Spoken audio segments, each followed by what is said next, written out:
தமிழ்நாட்டின் வளர்ச்சிப் பயணத்தில் ஒருவரையும் பின்தங்க விடமாட்டோம். வெல்வோம் ஒன்றாக.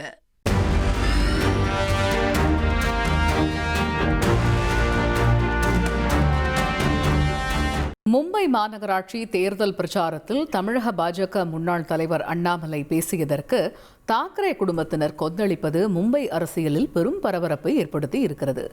இதுகுறித்து சிறப்பு செய்தியாளர் கார்கே விவரிக்க கேட்போம். Over to Kharge. மும்பை மாநகராட்சி தேர்தல் 15ஆம் தேதி நடக்க இருக்கிறது. மும்பை மாநகராட்சி அதனுடைய மதிப்பீட்டு அளவில் அதனுடைய பட்ஜெட்டே 70,000 கோடிக்கு மேலே அப்படின்றப்போ ஒரு மாநிலத்திற்கு ஈக்குவலாக அந்த மாநகராட்சியுடைய தேர்தல் நடைபெற்று வருகிறது. தமிழர்கள் அதிகம் இருக்கக்கூடிய பகுதிகளில் வாக்கு சேகரிக்க அண்ணாமலை 8ஆம் தேதி போறாரு. அங்க இருக்கக்கூடிய அந்த வார்டு கவுன்சிலருக்கு நிற்கக்கூடியவங்களுக்கு ஆதரவாக அவர் வாக்கு சேகரிக்கிறார். அப்போ அண்ணாமலை பேசின ஒரு விவகாரம் சர்ச்சையாக மாறிவிட்டது. இப்போது மும்பையில் 3 அணிகளாக தேர்தல் களத்தை கண்டு கொண்டிருக்கிறார்கள்.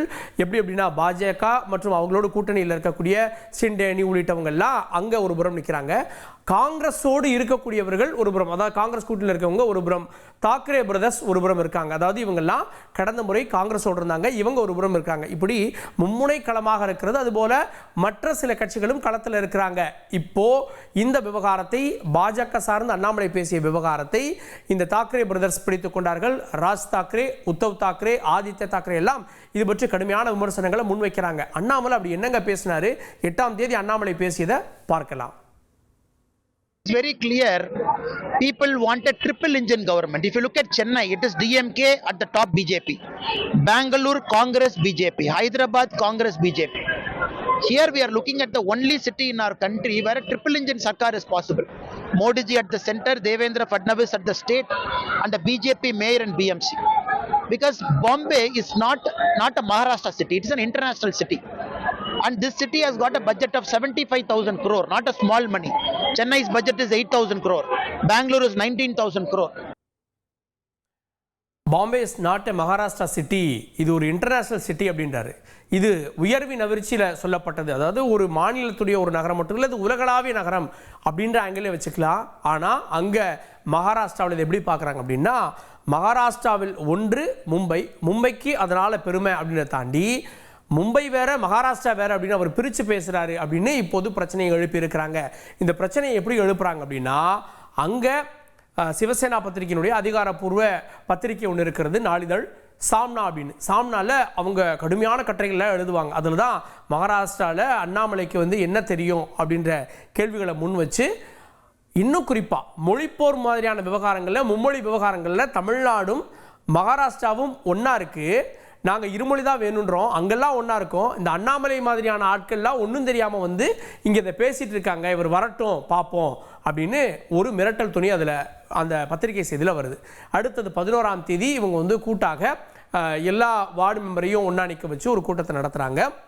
இந்த தாக்கரே சகோதரர்கள், அதாவது நவநிர்மாண் சேனாவுடைய தலைவர் ராஜ் தாக்கரே, அதே போல் சிவசேனா உத்தவணியினுடைய உத்தவ் தாக்கரே, ஆதித்ய தாக்கரே அவருடைய மகன் எல்லாம் சேர்ந்து கூட்டம் நடத்துகிறாங்க. அப்போது ராஜ் தாக்கரே சொல்கிறாரு, அண்ணாமலையை ராஸ்மலை அப்படின்னு சொல்கிறாரு. ஸோ ரசமலாய் அப்படின்னு சொல்லுவோம் இல்லையா, அதை வச்சு ஒரு இனிப்பு பண்டத்துடைய பேரை வச்சு அவரை கிண்டல் செய்து அவருக்கு அரசியலில் என்ன தெரியும், இங்கே இருக்கக்கூடிய மகாராஷ்டிரா பற்றி அவருக்கு என்ன தெரியும் அப்படின்ற எச்சரிக்கையும் கொடுக்குறாங்க. இதையெல்லாம் ஒருபுறம் கேட்டுக்கொண்டிருக்கப்போ ஆதித்ய தாக்கரே என்ன பண்றாருன்னா அண்ணாமலைக்கு ஒரு எதிர்வினையாற்றுறார். அதையும் பார்க்கலாம். बात यही है, यही भाजपा की नीति है, यही भाजपा की वृत्ति है. अन्नामलाई ये भाजपा का चेहरा है जो जीरो है, खुद का डिपॉजिट बचा नहीं सके, खुद जीत नहीं पाए, खुद वहां ऐसे दिखा रहे थे कि अभी अगले प्रधानमंत्री वही है, लेकिन जीरो ये तमिलनाडु ने बताया. அண்ணாமலை யாருங்க? அவர் நின்ன தொகுதியிலேயே ஜீரோங்க, அவர் நின்ன தொகுதியிலே ஜெயிக்க முடியாதவர், ஒரு தோல்வியின் நாயகர் அப்படின்னாரு ஆதித்ய தாக்கரே. அதோடு சேர்ந்து தமிழ்நாட்டை முன்னேற்றுவதற்கு முதலமைச்சர் ஸ்டாலின் முற்படுகிறார், இவங்க வாய்க்கு வந்ததை பேசி பின்னோக்கி இழுத்து வருகிறார்கள் அப்படின்னு அந்த பேட்டியினுடைய தொடர்ச்சியில் ஆதித்ய தாக்கரே சொல்லுகிறார். இப்படி மிரட்டலாக இந்த தாக்கரே பிரதர்ஸ் இந்த மிரட்டலை அரசியல் களத்தில் முன் வச்சிருக்காங்க. இதற்கு பாஜக கூட்டணியில் அங்கம் வகிக்கக்கூடிய ஏக்நாத் ஷிண்டேவும் இதற்கு எதிர்ப்பு தெரிவிக்கிறார் அண்ணாமலையுடைய பேச்சுக்கு. ஸோ பாஜக கூட்டணியிலையும் ஒரு சலசலப்பு. இதை அங்கே மகாராஷ்டிரா தேர்தல் களத்தில், மும்பை தேர்தல் களத்தில் பேசு பொருளாகவும் ஆக்கிவிட்டார்கள். இப்படி ஒன்று நடக்குதே, இது எப்படி கையாள போறீங்க அப்படின்னு அண்ணாமலைகிட்ட கேட்டப்போ அவர் சொன்ன பதிலை பார்க்கலாம். சிவசேனா இன்னைக்கு தாக்கரேவோட சிவசேனா அவங்களுடைய பத்திரிகை நம்ம முரசொலி மாதிரி சாம்னான்னு ஒன்று வச்சுருக்கானுங்க. அதில் எழுதியிருக்கானுங்க மும்பைக்குள்ள வந்தால் என் காலை வெட்டுவேன் இங்க் அடிப்பேன். நான் மும்பைக்கு வரத்தான் போகிறேன், நீ இங்க் அடிச்சு பாரு, காலை வெட்டிப்பார், அதெல்லாம் ரெண்டு ஒன்று பார்த்துடலாம். அதனால் இந்த மிரட்டல் உருட்டுருக்குலாம் நான் பயந்துருந்தா ஊரில் உட்காந்து என் கிராமத்துக்குள்ளே சொந்த ஊரில் தான் இருக்கணும். நான் மும்பைக்கு வரதான் போகிறேன், நடக்கிறது நடக்கட்டும் அப்படின்னு அண்ணாமலை சவால் விடுத்திருக்கார். அண்ணாமலை மும்பை போகிறாரா? இந்த அண்ணாமலை விவகாரம் அடுத்தடுத்த நாட்கள்லையும் மும்பையில் எதிரொலிக்க போகிறதா? இந்த விவகாரத்தை மையமாக வச்சு பாருங்கள், பாஜகவினுடைய ஒரு ஆள் மும்பையில் மகாராஷ்டிராவில் மராட்டியர்களை இதன் மூலமாக இழிவாக பேசிட்டார் அப்படின்ற பிரச்சாரங்களை தாக்கரே சகோதரர்கள் முன்னெடுக்கிறாங்க. அது அந்த களத்தில் எதிரொலிக்க போகிறதான்றதை பொறுத்திருந்து பார்க்கலாம். தொடர்ந்து செய்தி தொகுப்பை காயத்ரி வழங்குவார். நன்றி கார்கே.